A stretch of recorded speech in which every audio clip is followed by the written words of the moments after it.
Hello, I'm Jessica Liley and this is Aussie Wristwatch, and today we are talking about the historic Rolex watch and specifically the first waterproof watch. But before we get started, please remember to hit the like button down below, that's right, and make sure that you subscribe to my channel by hitting that magic red button so you can please help me out with the YouTube algorithm gods and keep this channel going so, well, I can just keep talking about watches, basically. Okay, this is going to be an interesting little journey today with little history lessons. So I've got notes on this one. You guys who know me know I talk a little bit off the cuff and I have a few notes because, let's face it, I'm getting a bit old and I forget stuff. But I love this story, right? Because not only do I love watches for their aesthetics and their innovation, but the history behind some of the iconic brands is unbelievable, and this is one of them. So in 1927, a young British secretary called Mercedes Gleitze took a place in watchmaking history because of her sporting exploits when she brought the first waterproof watch to the world's attention. The 26-year-old swam the English Channel wearing a Rolex Oyster. She spent more than 10 hours in the chilly waters between France and Great Britain. At the end of the swim, the waterproof wristwatch was declared to be in perfect working order. How's that for a glowing review?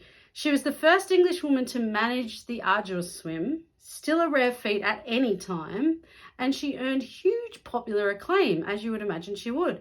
Rolex's founder and director Hans Wüsthof celebrated the landmark event with a full-page advertisement on the front of London's Daily Mail, proclaiming the success of the first waterproof wristwatch and chronicling the debut of the Rolex Oyster and its triumphant march worldwide. Mercedes became the first Rolex testimony, a symbol of achievement, who also demonstrated the new watch's qualities in action.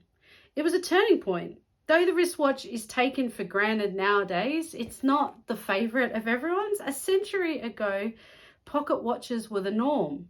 The practical timepiece championed by Rolex owes much of its success to the painstaking development of waterproofing. So, the origins of waterproofing, right? When men began wearing watches on their wrists instead of in their pockets in the early 1900s, it swiftly became clear that the new timepieces would lead much harsher lives.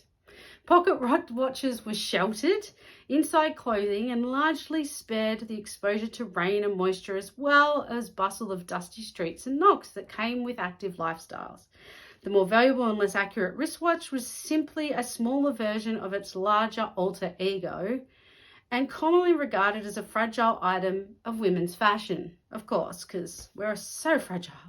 These drawbacks were not lost on Rolex's founder, who noted that the wristwatches of the time were something of a laughing stock amongst men. Yet the young and commercially minded Hans felt they were just right for fast-moving 20th century life and the emergence of sports as pastimes. He staked a future on his fledgling business, founded in 1905 in London, on the wristwatch. In striving to improve it, he pioneered the waterproof watch. I mean, that's so fucking cool. And in making the new quality known, he devised innovative marketing campaigns. I mean, honestly, these guys were like unbelievable and so ahead of their time, right? So by 1910, the accuracy of the small Rolex wristwatch rivaled that of the pocket watch, which is amazing. However, Hans realized that its intricate mechanism could only be reliable if it were protected in a hermetically sealed case that kept out damaging moisture and dust. He said, "We must find the means to create a waterproof watch." He wrote this in 1914. And the most prestigious timekeeping distinction of the era was the Precision Certificate of the Kew Observatory. Now, Rolex brought out his first attempt at a waterproof and dustproof watch, the Submarine, in 1922, and it turned out to be an impractical design. Relying on a second outer case to protect the main watch body, the outer shell had to be opened every time in order to wind the watch.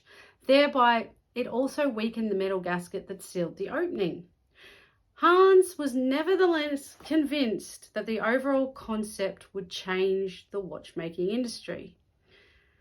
I mean, let's just digress for a minute, because that's pretty awesome, right? This is the best example of failure and fail fast to succeed, right?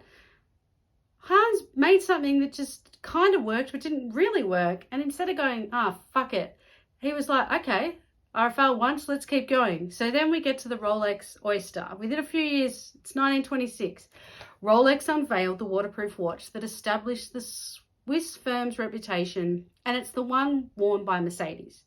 It was dubbed the Oyster because it was clammed shut like an oyster shell and could survive underwater. That's pretty cool. I didn't know that.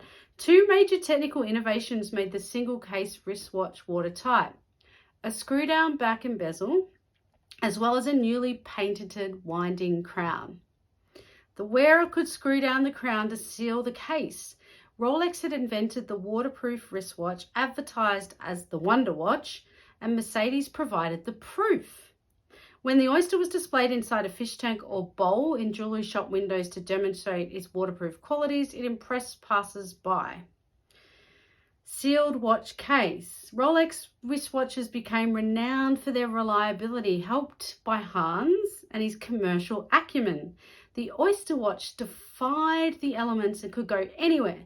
It resisted dust, water, perspiration, heat, cold, and even snow, according to advertisements of the time.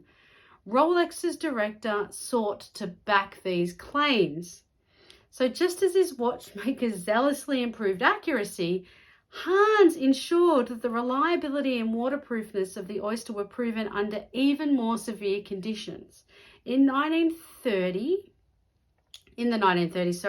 Rolex engineers devised a patented machinery to test waterproofness during the manufacturing process. Explorers and pioneers increasingly put the wristwatches to real-life tests in hostile environments.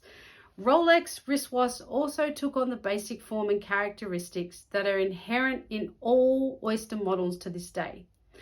The revolutionary new self-winding perpetual rotor mechanism harnessed the energy of every movement of the wrist to wind the watch. Since the wearer no longer needed to unscrew the winding crown every day, waterproofness, you guessed it, was enhanced. I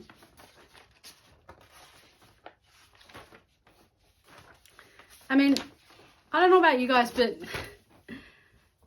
I think it's pretty extraordinary. Hans was a visionary, right? Not only just in terms of what he wanted to create technically from a watch, but the fact that he knew that he couldn't just have a good product.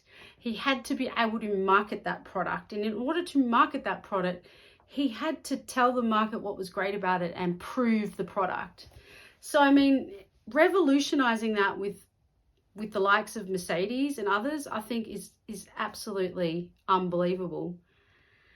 I think it's such a cool story, but I mean, let me know your thoughts. I know Rolex is loved and it's hated, and you can't get one for love or money at the moment unless you got a ton of money. But the history of this watch is kind of why I love this watch now. It wasn't the watch that caught my eye to begin with, but because of the history and the ingenuity that goes into them, I absolutely adore these watches, and it's those stories that really excite me. So make sure that you hit the like button. Don't forget, because I won't. And also subscribe by hitting that magic red button for me and help me out with the YouTube algorithm. Remember to give me your comments below. Let's talk watches. Let's talk about that story and all the others that come before it. I will continue to do reviews.